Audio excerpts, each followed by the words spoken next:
రక్షణ రక్షణ యేసయ్యా నీవే రక్షణ రక్షణ రక్షణ యేసయ్యా నీవే రక్షణ. రక్షణాస్వరం కార్యక్రమం వీక్షిస్తున్న మీ అందరికీ మా హృదయపూర్వక వందనములు. ముందుగా ఒక స్తుతి కీర్తన పాడుకుందాం. కూర్చుందును నీ సన్నిధిలో దేవా ప్రతిదినం, జానింతును నీ నామమునే దేవా ప్రతిక్షణం. కూర్చుందును నీ సన్నిధిలో దేవా ప్రతిదినం, జానింతును నీ వాక్యమునే దేవా ప్రతిక్షణం. నిరంతరం నీ నామమునే గానము చేసేదను, ప్రతిక్షణం నీ సన్నిధిని అనుభవించెదను. కూర్చుందును నీ సన్నిధిలో దేవా ప్రతిదినం, జానింతును నీ వాక్యమునే దేవా ప్రతిక్షణం. ప్రతి విషయం నీ కల్పించెదా, నీ చిత్తముకై నీవేచెదా. ప్రతి విషయం నీ కల్పించెదా, నీ చిత్తముకై నీవేచెదా. నీ స్ఫూర్తిని పొంది నీ సాగేదా, నీ స్ఫూర్తిని పొంది నీ సాగేదా. నీ నామమునే హెచ్చించెదా, నీ నామమునే హెచ్చించెదా.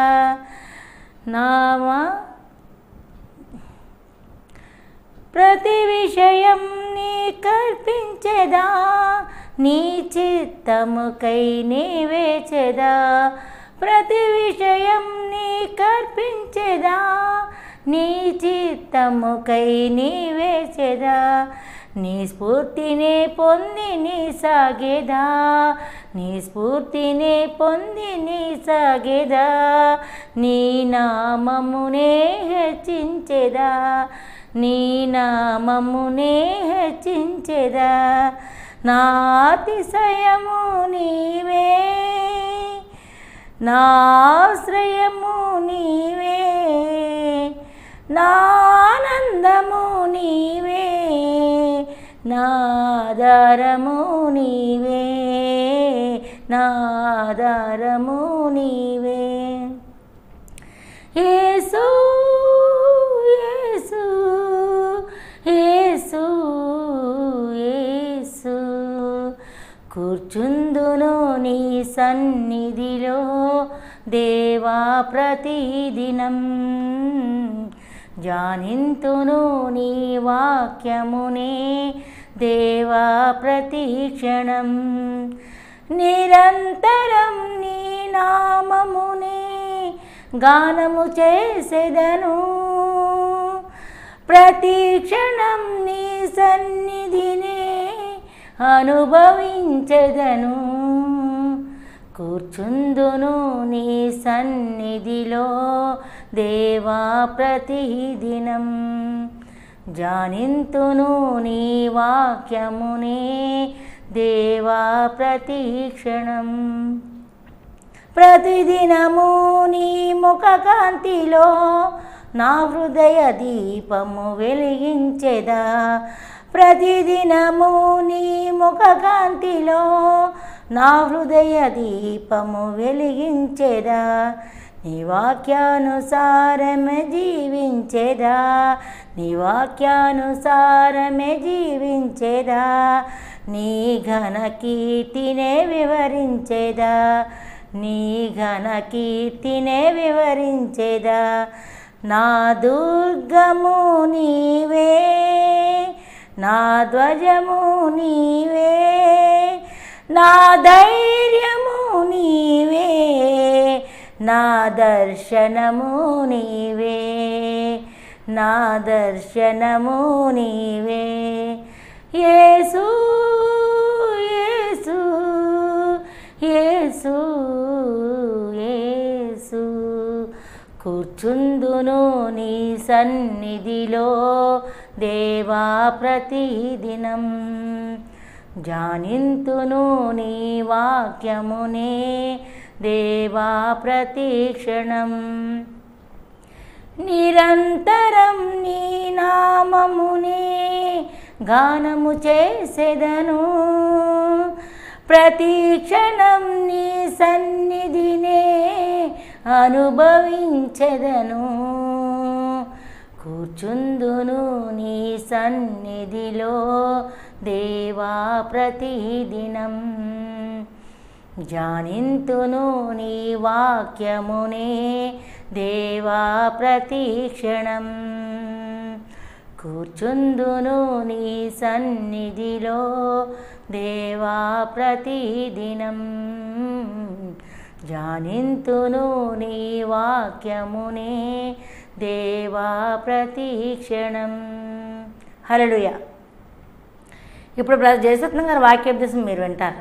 ప్రార్థన చేసుకుందాం. పరిశుద్ధుడైన తండ్రి, నీ ప్రేమకు నీకు వందనాలు. ఇదిగో నాయన, నీ సన్నిధిలో ప్రార్థన చేసుకుంటూ మాకు ఇచ్చిన సమయంతో నీకు వందనాలు నాయన. మమ్మల్ని ఇంతవరకు సజీవ లెక్కలో ఉంచావు తండ్రి. ఈ యొక్క 2020 ఆఖరి దినాల్లో ప్రభువా మమ్మల్ని ఉంచినందుకు నీకు వందనాలు తండ్రి. ఈ సంవత్సరం అంతా కాపాడావు నాయన. కొన్ని దినాల్లో నీ మమ్మల్ని ఆయన నూతన సంవత్సరంలో ప్రవేశపెట్టబోతున్నావు. COVID-19 నుంచి మమ్మల్ని కాపాడావు. నీ కృప, నీ ప్రేమకి నీకు వందనాలు చెల్లించుకుంటున్నాం నాయన. ఇదిగో నీ వాక్యం చెప్పడానికి నాలో ఏ యోగ్యత లేదు. నీ పరిశుద్ధాత్మతో నింపండి. ఇదిగో నాయన, నీ వాక్యం వింటున్న వారితో మాట్లాడండి. వారి హృదయాలను మార్చండి తండ్రి. వారి సమస్యలను తీర్చండి ప్రభా. నువ్వు గొప్ప దేవుడవు తండ్రి నాయన. మా నిమిత్తం నువ్వు మరణించావు తండ్రి. నీకు వందనాలు. రక్తాన్ని కార్చావు తండ్రి. నీవు పొందిన దెబ్బల చేత మాకు స్వస్థత కలుగుతున్నది తండ్రి. ఇదిగో ఇప్పుడు ప్రభువా నీ వాక్యం ధ్యానించుండగా నువ్వు మాతో మాట్లాడు. నీ సన్నిధి మాతో ఉంచుమని యేసునామమున అడుగుచున్నాను తండ్రి. ఆమేన్. యేసుక్రీస్తు శరీరమును బట్టి దావీదు సంతానముగాను మృతులలో నుండి పునరుద్ధానుడైనందున పరిశుద్ధమైన ఆత్మను బట్టి దేవుని కుమారుడుగాను ప్రభావంతో నిరూపింపబడను. ఈయన నామము నిమిత్తము సమస్త జనులు విశ్వాసమునకు విధేయులగునట్లు ఈయన ద్వారా మేము కృపను అపోస్తలత్వమును పొందితిమి. మీరును వారిలో ఉన్నవారై యేసుక్రీస్తు వారుగా ఉండుటకు పిలువబడి ఉన్నారు. దేవుడు మనల్ని ఎంతవరకు కాపాడారు. దేవుని మనం ఎంతో స్తుతించాలి. COVID-19లో అనేక మంది చనిపోయారు. అయినప్పటికీ కూడా ప్రభు తన ఉచితమైన కృప చొప్పున మనల్ని ఒక సజీవ లెక్కలో ఉంచారు. దేవుడు ఏంటంటే మనల్ని ఒక ఉద్దేశంతో సజీవ లెక్కలో ఉంచారు.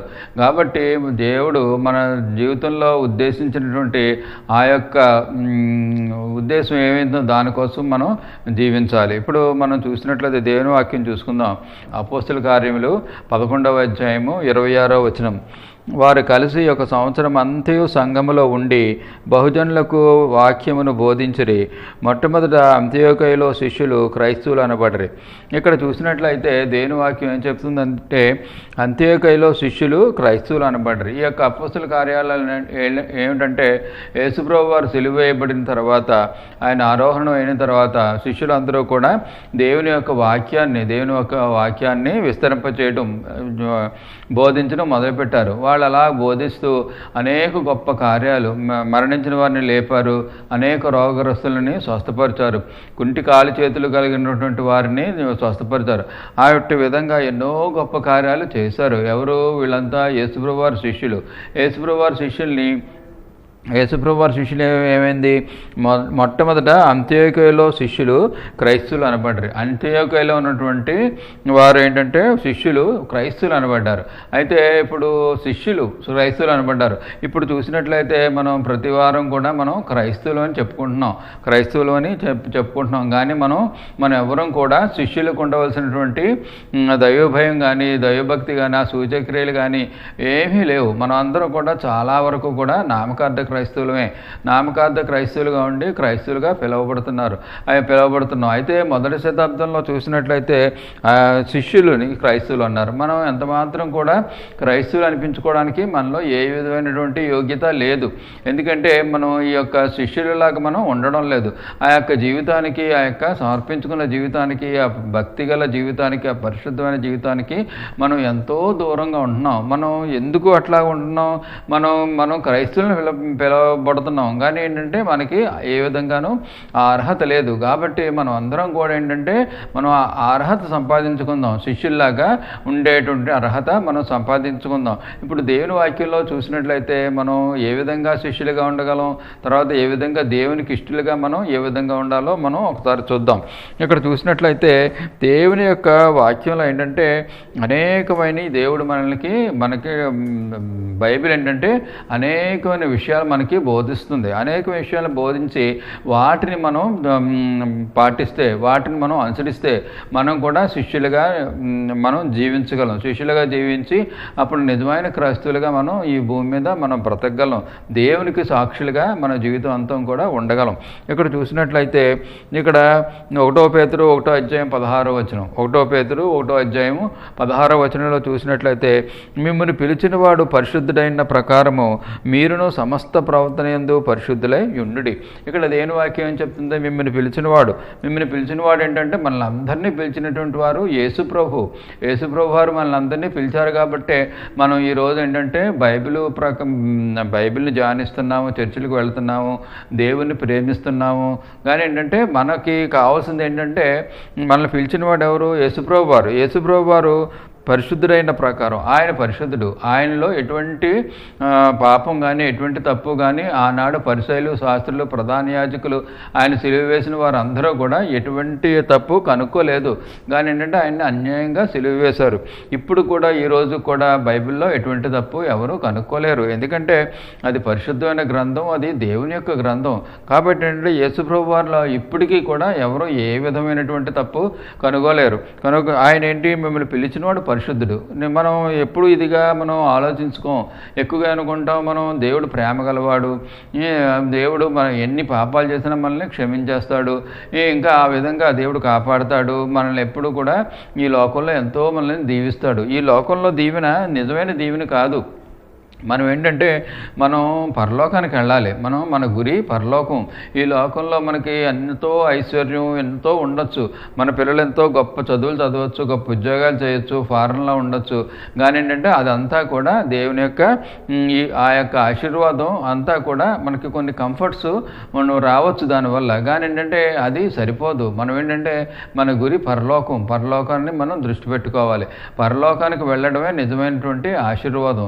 ఈ భూమి మీద ఎలా జీవించినా పర్వాలేదు. ఇక్కడ చూసినట్లయితే మిమ్మల్ని పిలిచిన వాడు పరిశుద్ధుడైన ప్రకారము మీరును సమస్త ప్రవర్తన యందు పరిశుద్ధులై ఉండుడి. ఇక్కడ చూసినట్లయితే సమస్త ప్రవర్తన అంటే మనం ఒక రోజుని తీసుకుందాం. మన ప్రవర్తన గురించి మనం ఆలోచించడానికి మనం ఒక రోజుని తీసుకుందాం. ఉదయం లెగడం నుంచి సాయంత్రం మనం పడుకునే వరకు, నిద్రపోయే వరకు కూడా ఒక రోజులో ఏంటంటే మన యొక్క ప్రవర్తన సమస్త ప్రవర్తన ఒక రోజులో మన యొక్క సమస్త ప్రవర్తన ఎలాగుందో చూసుకుందాం. మన సమస్త ప్రవర్తన ఎందుకు మన యొక్క సమస్త ప్రవర్తన ఒక రోజులో తీసుకుందాం. ఆ రోజులో మన ప్రవర్తన ఎలాగుండాలి? పరిశుద్ధులై ఉండుడి. మనం ఏంటంటే ఉదయాన్నే లెగిస్తారంటే ఒక పరిశుద్ధుడైతే ఏం చేస్తారు? ఏంటంటే దేవుని స్తుతిస్తారు. దేవుని స్తుతించి, దేవుణ్ణి ప్రార్థించి, దేవునికి కృతజ్ఞతలు చెల్లించి అప్పుడు ఏంటంటే తన యొక్క కార్యక్రమాలు మొదలెడతారు. మనం కూడా ఆ విధంగానే చేయాలి. ఆ విధంగా చేసి ప్రతి విషయంలోనూ మన యొక్క మాటలోనూ, మన తలంపుల్లోనూ, మనం ఇతరులతో మన యొక్క డీలింగ్స్ అన్నీ కూడా ఏంటంటే మనం ఏ విధమైన అబద్ధాలు ఆడకూడదు. ఏంటంటే మనుషులు తొందరగా ఆడేది ఏంటంటే అబద్ధాలు ఈజీగా ఆడేస్తారు. అవి నిజంగా అబద్ధాలు కూడా అనుకోకుండానే అబద్ధాలు మాట్లాడేస్తూ ఉంటారు. కానీ ప్రభు ఏంటంటే అవన్నీ చూస్తూ ఉంటారు. ఇతరులతో డీలింగ్స్ చేయడంలోనూ మనం ఎవరిని కూడా అన్యాయం చేయకూడదు. ఏ విధమైనటువంటి రాంగ్ ప్రామిసెస్ కానీ అలాంటివి ఏమీ చేయకూడదు. సమస్త ప్రవర్తన అంటే మనకు తెలుస్తుంది కదా, మనం ఏమేం చేస్తున్నాం, పొద్దున్నే ఎవరెవరితో ఎలాంటి డీలింగ్స్ మనకు ఉన్నాయి, అబద్ధాలు ఆడకూడదు, తర్వాత ఎవరిని మనం తిట్టకూడదు, తర్వాత ఎవరి మీద మనం కోపగించకూడదు. ఇవన్నీ కూడా మన ప్రవర్తన అంతా కూడా మనం కాచుకుని సమస్త ప్రవర్తన యందు పరిశుద్ధులై ఉండాలి. మనం పరిశుద్ధులుగా ఉండాలి. పరిశుద్ధులుగా ఉండాలంటే మనకి దేవుడు సహాయం కావాలి. దేవుని యొక్క ఆత్మ సహాయం కావాలి. అంతే మనంతటా మనం పరిశుద్ధులుగా ఉండలేము. ఎందుకంటే మనం పాపులుగా పుట్టాం. కాబట్టి ఏంటంటే పరిశుద్ధులుగా ఉండాలంటే మనం యేసుప్రభు వారి యొక్క రక్తంలో మనం కడుక్కోవాలి. యేసుప్రభు వారి యొక్క రక్తంలో కడుక్కున్నప్పుడే మనం పరిశుద్ధులుగా ఉండగలం. ఆయన యొక్క ఆత్మ మనకు సహాయం చేస్తేనే కానీ మన పరిశుద్ధమైన జీవితం ఈ భూమి మీద మనం జీవించలేము. కాబట్టి ఏంటంటే మన పాపాలన్నీ ఒప్పుకొని ఆయన రక్తంలో మనం కడగబడి పరిశుద్ధమైన జీవితం జీవించాలి. తర్వాత చూసినట్లయితే ఉపదేశసారమేదనగా పవిత్ర హృదయం నుండి మంచి మనసాక్షి నుండి నిష్కపటమైన విశ్వాసం నుండి కలుగు ప్రేమయే. ఇక్కడ చూసినట్లయితే ఇక్కడ ఇవన్నీ కూడా ఏంటంటే ఇవన్నీ కూడా క్రైస్తవులకు ఉండవలసినటువంటి లక్షణాలు. ఒక్కొక్కటి మనకి దేవుని వాక్యంలో చూసినట్లయితే మనం ఎలా ఉండాలనేది మనకి విశుద్ధమవుతుంది. 1 తిమోతి 1వ అధ్యాయం 5వ వచనం, 1 తిమోతి 1వ అధ్యాయం 5వ వచనం. ఉపదేశసారమేదనగా అంటే దీని యొక్క బోధ యొక్క మొత్తం యొక్క సినాప్సిస్ అనమాట. ఉపదేశసారం ఏదనగా పవిత్ర హృదయం నుండి మనకి పవిత్ర హృదయం సంపాదించుకోవాలి. మన హృదయం పవిత్రంగా ఉండాలి. మన హృదయం పవిత్రంగా ఉండాలంటే పవిత్ర హృదయం సంపాదించుకోవాలనేటువంటి మనసు ఒక నిశ్చయత మనకు ఉండాలి. మన హృదయాన్ని ఏంటంటే దేవునికి సరెండర్ చేయాలి. దేవుడు మన హృదయంలో ఉండేలాగా మనం చేసుకుంటే అప్పుడు మనకి పవిత్ర హృదయం వస్తుంది. పవిత్ర హృదయంలో దేవుడు నివసిస్తాడు. కాబట్టి మన హృదయంలో ఉన్న సమస్త విధమైనటువంటి దురాశ, ఈ యొక్క శరీర కార్యాలు ఇవన్నీ కూడా వాటి నుంచి మనం విడుదల పొందాలి. విడుదల పొంది అప్పుడు మన ఒక పవిత్ర హృదయం వస్తుంది. పవిత్ర హృదయం నుండి మంచి మనస్సాక్షి మనకి కలిగి ఉండాలి. అంటే మన మనస్సాక్షి మన మీద ఏ విధమైనటువంటి దోషారోపణ చేయకుండా ఉంటే మనం మంచి మనస్సాక్షిని కాపాడుకుంటున్నట్టు. మన యొక్క రోజులో మన యొక్క పనిపాటల్లో మన అన్నిటిలో కూడా మన వ్యవహార శైలి కొంతమంది ఏంటంటే ఎంతో క్రికెట్గా ఉంటారు. అలాంటి వాళ్ళకి మంచి మనస్సాక్షి ఉండదు. మనం ఏంటంటే నీ మాట అవునంటే అవును, కాదంటే కాదు అని ఉండాలని మన దేవుడు మనకి యేసుప్రభు వారు మనకి ఎప్పుడో చెప్పారు. మన తర్వాత కొత్త నిబంధన బోధనలో ఏ విధంగా ఉన్నాయి అవన్నీ కూడా మనం ఫాలో అవ్వాలి. ఇతరులను ప్రేమించాలి, ఇతరులను దూషించకూడదు, ఎవరి మీద మనం ఉట్టినే ఆయాసం పెట్టుకోకూడదు, తర్వాత ఇంకొకరి మీద చెడుగు మనం చెప్పకూడదు. ఆ విధంగా ఉంటే మనం మంచి మనస్సాక్షిని మనం కాపాడుకోగలం. మంచి మనస్సాక్షి నిష్కపటమైన విశ్వాసం. మన యొక్క విశ్వాసం ఎలా ఉండాలి? నిష్కపటంగా ఉండాలి. మనం పూర్తి విశ్వాసంతో దేవుణ్ణి వెంబడించాలి. మన యొక్క విశ్వాసంలో ఎటువంటి కపటం ఉండకూడదని ఇక్కడ వాక్యం చెప్తున్నది. దానికోసం మనం ప్రయాసపడాలి. నుండి కలుగు ప్రేమయే. నిష్కపటమైన విశ్వాసం నుండి కలుగు ప్రేమ ఏంటంటే ప్రేమ అన్ని ఫాల్ట్స్ని కూడా అది కప్పేస్తుంది. అందుకనే ఇక్కడ ప్రేమ కలిగి ఉండాలి. మనం ఇతరుల ఎంతో ప్రేమ, వాళ్ళు ఏం తప్పు చేసినా క్షమించేలాగా ఉండాలి. ఎవరి మీద మనం పగ ఉండకూడదు. శత్రువులను కూడా ప్రభు ఏంటంటే ప్రేమించమని చెప్పారు. ఆయన సిలువ వేస్తున్న వారిని కూడా ఆయన క్షమించి, తండ్రి వీరు ఏం చేస్తున్నారో వీరు ఎరుగురు కనుక వీరిని క్షమించమన్నారు. అటువంటి ప్రేమ, అటువంటి దయాళత్వం, మంచితనం మనం సమకూర్చుకోవాలి.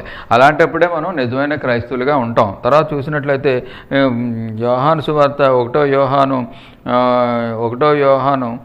1:9 యోహాను పత్రిక 1:9 ఏమన్నది? మన పాపములను మనం ఒప్పుకొని ఎడల ఆయన నమ్మదగిన వాడును నీతిమంతుడును గనుక ఆయన మన పాపములను క్షమించి సమస్త దుర్నీతి నుండి మనలను పవిత్రులుగా చేయును. మనం పవిత్రులుగా అవ్వాలంటే ప్రీ కండిషన్ అనమాట.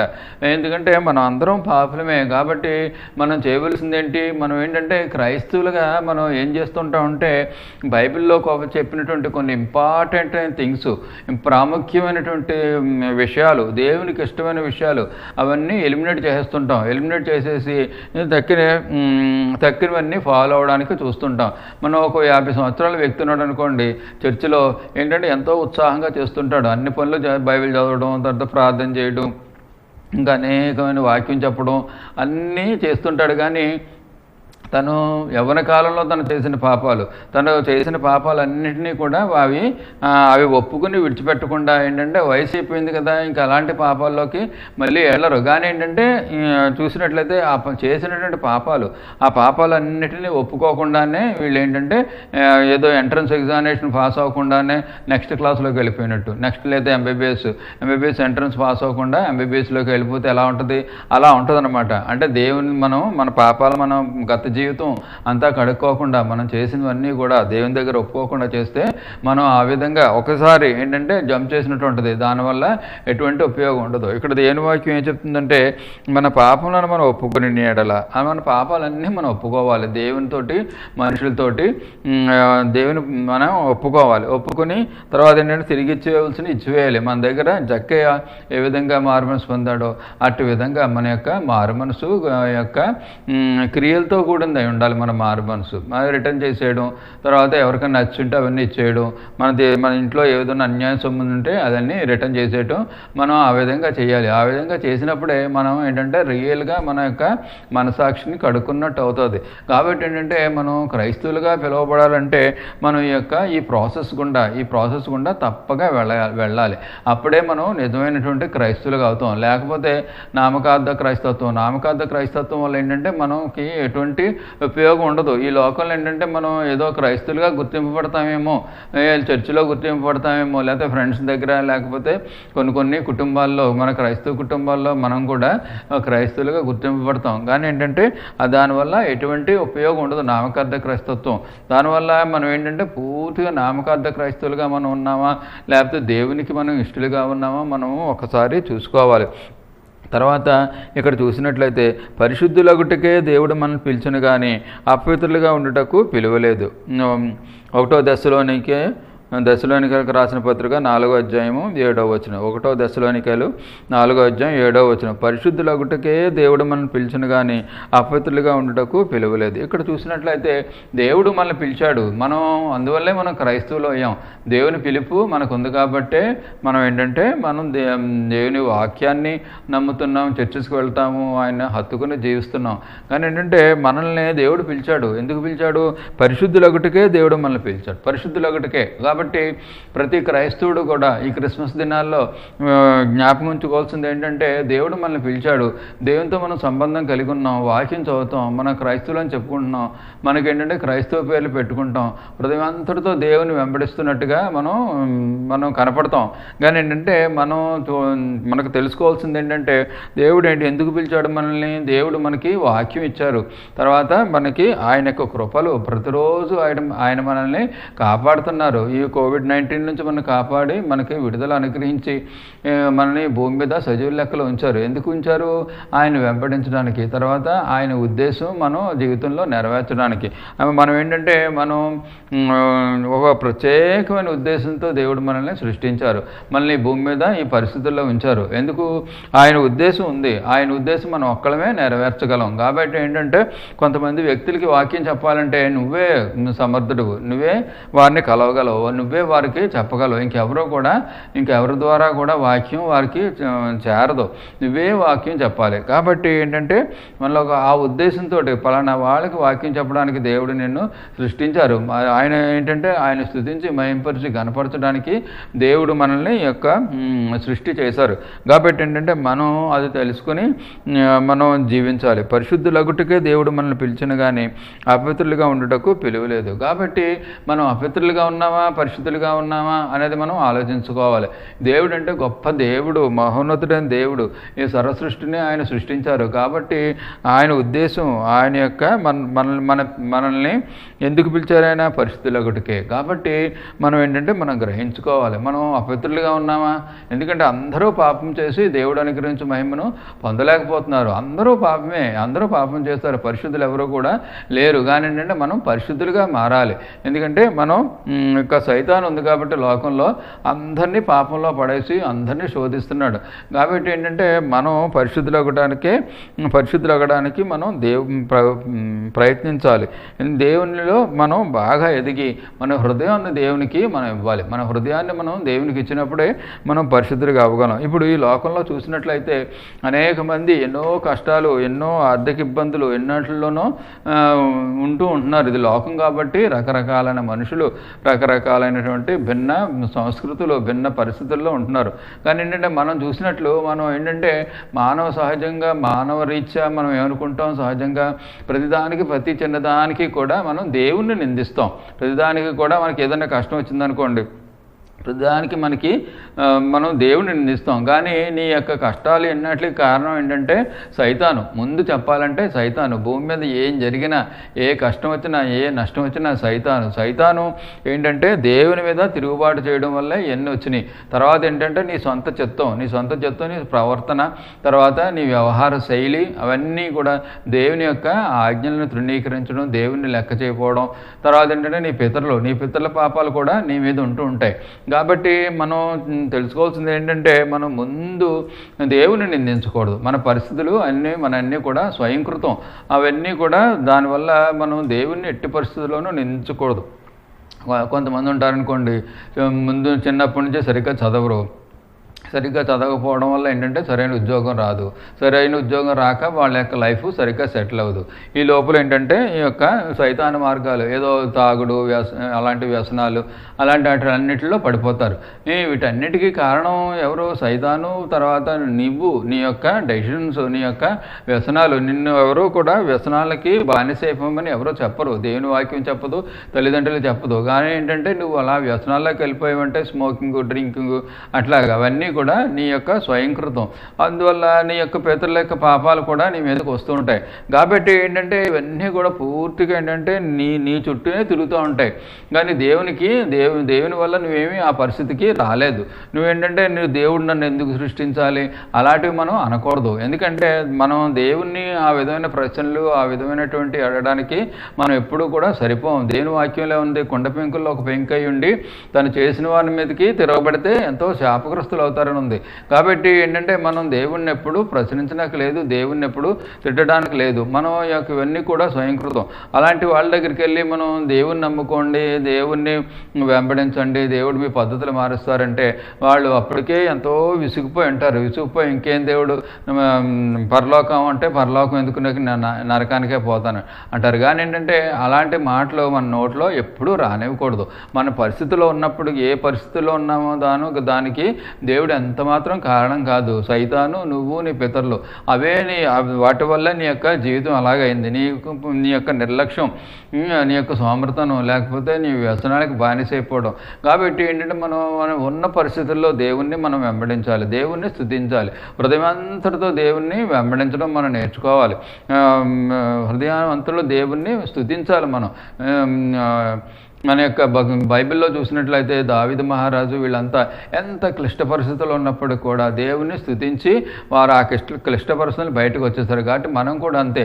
మనం ప్రభువా నా పరిస్థితి ఇది, ప్రభువా నీవు నన్ను మార్చు, నన్ను పరలోకానికి యోగ్యునిగా చేయండి అని మనం ప్రార్థన చేసుకోవాలి. అంతేగాని దేవుణ్ణి ఎప్పుడు కూడా మనం నిందించడానికి ఎంత మాత్రం కూడా మనం సరిపోం. హృదయమంతటా దేవుని వెంబడిద్దాం. కాబట్టి మన హృదయంలో దేవునికి స్థానం ఇద్దాం. మన హృదయం అంతట్లో కూడా దేవుణ్ణి మనం వెంబడిద్దాం. ఈ మాటలు దేవుడు దీవించును గాక. ప్రార్థన చేసుకుందాం. పరిశుద్ధుడైన తండ్రి, నీ ప్రేమకు నీకు వందనాలు. ఇదిగో నాయన, ఈ యొక్క సాయంకాల సమయంలో నీ సన్నిధిలో ప్రార్థన చేసుకుంటకు మాకు ఇచ్చిన సమయం ఎత్తి నీకు వందనాలు నాయన. మేము నామకార్థ క్రైస్తవుల్లాగా ఉన్నాం ప్రభువా.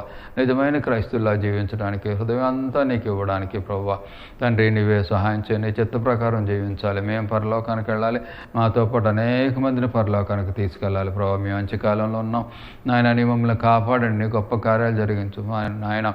హృదయం అంతటితో నేను వెంబడించేలా చేయి. మహిమ ఘనత ప్రభావం పొందమని యేసునామమున అడుగుచున్నాను తండ్రి.